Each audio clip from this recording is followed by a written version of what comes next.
आज की कहानी का शीर्षक है तितली राजकुमारी। तो चलिए कहानी शुरू करते हैं। एक समय की बात है, एल्डोरिया के राज्य में अलेक्जेंडर नाम का एक बुद्धिमान और दयालु राजा रहता था। उन्होंने निष्पक्षता और करुणा के साथ शासन किया और अपनी प्रजा का प्यार और सम्मान अर्जित किया। राजा अलेक्जेंडर के 3 बेटे थे, लियो, एडम और जॉर्ज। सबसे बड़ा लियो मजबूत और बहादुर था। एडम मंझला बच्चा चतुर और साधन संपन्न था, और जॉर्ज जो सबसे छोटा था सौम्य और दयालु था, जो सबका पसंदीदा था। राज्य के सभी लोग उससे ज्यादा पसंद करते थे। जैसे जैसे साल बीतते गए, राजा अलेक्जेंडर का स्वास्थ्य बिगड़ने लगा। यह महसूस करते हुए कि उसके पास कम समय है, जानते थे कि उन्हें सिंहासन के लिए उत्तराधिकारी चुनना होगा।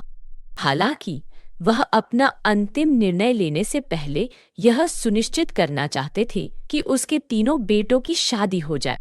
राजा ने शादियों के लिए सबसे शुभ समय निर्धारित करने के लिए अपने भरोसेमंद ज़ेफरस नामक एक बुद्धिमान ऋषि को बुलाया।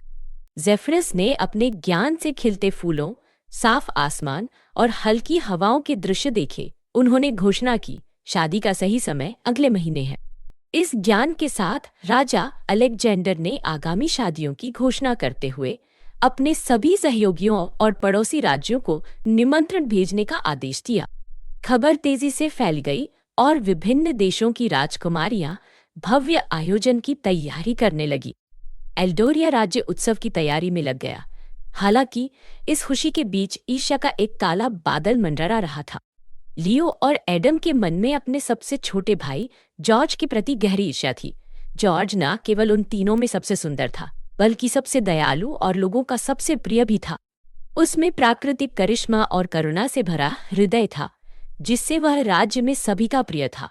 यह पक्षपात उसके बड़े भाइयों को अच्छा नहीं लगा। जॉर्ज को अपमानित करने के लिए दृढ़ संकल्पित लियो और एडम ने मिंटा नामक एक दुष्ट जादूगरनी की मदद मांगी। मिंटा, जो अपनी काली शक्तियों और चालाक दिमाग के लिए जानी जाती है, शाही परिवार के भीतर कलह पैदा करने के लिए उत्सुक थी। वह भाइयों की मदद करने के लिए तैयार हो गई, लेकिन उन्हें परिणाम भुगतने की चेतावनी दी। साथ में उन्होंने तीरंदाजी प्रतियोगिता के दौरान जॉर्ज को अपमानित करने की योजना तैयार की। तीरंदाजी प्रतियोगिता एक पारंपरिक कार्यक्रम जहां राजकुमार हवा में तीर चलाते थे और जहां तीर गिरता था वहां खड़ी राजकुमारी उनकी दुल्हन बन जाती थी। प्रतियोगिता का दिन आ गया और माहौल उत्साह और प्रत्याशा से भर गया। विभिन्न राज्यों की राजकुमारियां एकत्रित हुईं, प्रत्येक राजकुमार की नजर में आने की आशा कर रही थी।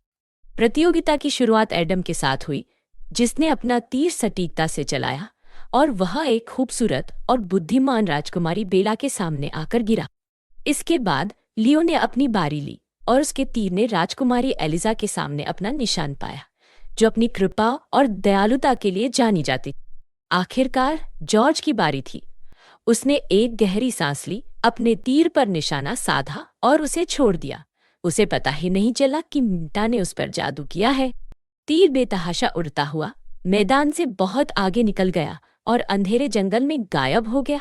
सब लोग तीर ढूंढने के लिए आगे बढ़े। जंगल के बीच में जॉर्ज को एक प्राचीन कांटेदार पेड़ पर अपना तीर मिला। उसे यह देखकर आश्चर्य हुआ कि तीर पर इंद्रधनुषी पंखों वाली एक सुंदर तितली बैठी हुई थी। जॉर्ज का दिल यह जानकर उदास हो गया कि वह एक तितली से शादी नहीं कर सकता। फिर भी उसने धीरे से उसे उठाया और महल की ओर वापस चला गया। राजा अलेक्जेंडर ने राज्य की परंपराओं का पालन करते हुए जोर देकर कहा कि जॉर्ज प्रतियोगिता के परिणाम का सम्मान करे। हालांकि वह तितली से शादी नहीं कर सका, लेकिन जॉर्ज ने उसे अपने साथी के रूप में स्वीकार कर लिया। इस फैसले से राज्य के लोग और जॉर्ज के दोस्त ने जॉर्ज का मजाक उड़ाया, लेकिन वह दृढ़ रहा और तितली के साथ दयालुता और देखभाल के साथ व्यवहार करता रहा।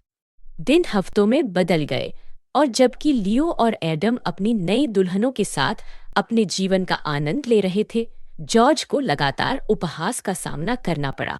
उपहास के बावजूद वह जहां भी जाता तितली को अपने साथ रखता।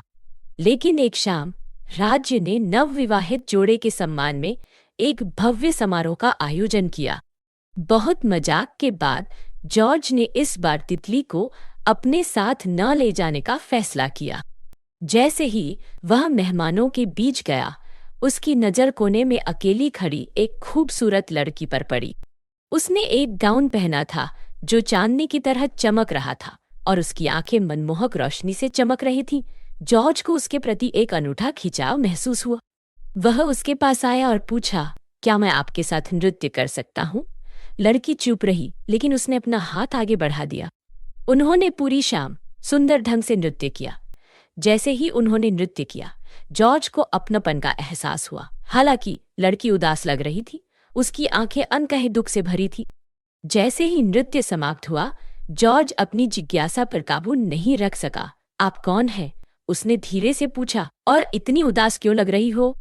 आंखों में आंसू लेकर आखिरकार लड़की बोली, मैं राजकुमारी निया हूं। उसने खुलासा किया। जॉर्ज ने आगे कहा, राजकुमारी निया, मैं आपसे शादी करना चाहता हूँ। क्या आप मुझसे शादी करेंगी? निया ने जवाब दिया, लेकिन राजकुमार, आपके पास पहले से ही आपका साथी है।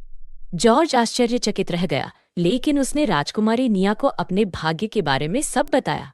लेकिन जब से मैं तुमसे मिला हूँ, मैं किसी और चीज के बारे में नहीं सोच सकता। उसने कबूल किया। निया ने उससे कहा कि पहले उसे अपने अतीत को जाने देना होगा। वह तितली तुम्हें जहां मिली थी, वहां उसे वापस छोड़कर आवो। निया ने कहा। दृढ़ निश्चय करके जॉर्ज घर लौट आया और तितली को जंगल में आजाद करने का फैसला किया। वह तितली को रखने जंगल में गया। जैसे ही उसने उसे नीचे रखा, एक तेज रोशनी ने उसे घेर लिया। जब उसने अपनी आंखें खोली तो उसने राजकुमारी निया को अपने सामने खड़ा पाया। निया, तुम वापस आ गई, जॉर्ज ने कहा। उसका दिल खुशी से उछल रहा था। निया ने दुख के साथ कहा, हाँ, वह तितली में ही थी। जॉर्ज, तुम भी दूसरे राजकुमारों की तरह ही हो। मुझे लगा कि तुम उस तितली को ऐसे अकेले नहीं छोड़ोगे। उसने आगे कहा, यह तुम्हारे लिए एक परीक्षा थी। अभी मैं ऐसे राजकुमार के साथ नहीं रह सकती जो स्वार्थी हो। यह कहकर राजकुमारी निया हवा में गायब हो गई। जॉर्ज को अपने किए पे बहुत पछतावा हुआ। वह बिना खाए पिए बहुत दिनों तक जंगल में बैठकर रोता रहा। आखिरकार उसकी बुरी हालत देखकर राजकुमारी निया उसके पास वापस आई। निया मुस्कुराई, उसकी आंखें गर्माहट से भर गईं। तुम्हारा प्यार सच्चा है, उसने कहा, लेकिन तुम्हें सच्चाई जानने की जरूरत है। तुम्हारे भाइयों ने तुम्हारे खिलाफ साजिश रची है। उसी की वजह से तुम्हें इन सब का सामना करना पड़ा। जॉर्ज का दिल गुस्से और राहत दोनों से भर गया। इसके बारे में मैं जरूर पिताजी से बात करूंगा, उसने कसम खाई। दोनों राज्य वापस लौटे। राजा अलेक्जेंडर ने लियो और एडम को सजा के तौर पर जंगल में जीवन बिताने के लिए भेज दिया। जॉर्ज और निया ने प्रेम और खुशी से भरपूर एक साथ एक नया जीवन शुरू किया और राज्य उनके न्यायपूर्ण और दयालु शासन के तहत फला फूला। और इसलिए जॉर्ज और राजकुमारी निया हमेशा खुशी से रहे। उनका प्यार आने वाली पीढ़ियों के लिए आशा और प्रेरणा का प्रतीक बना रहा।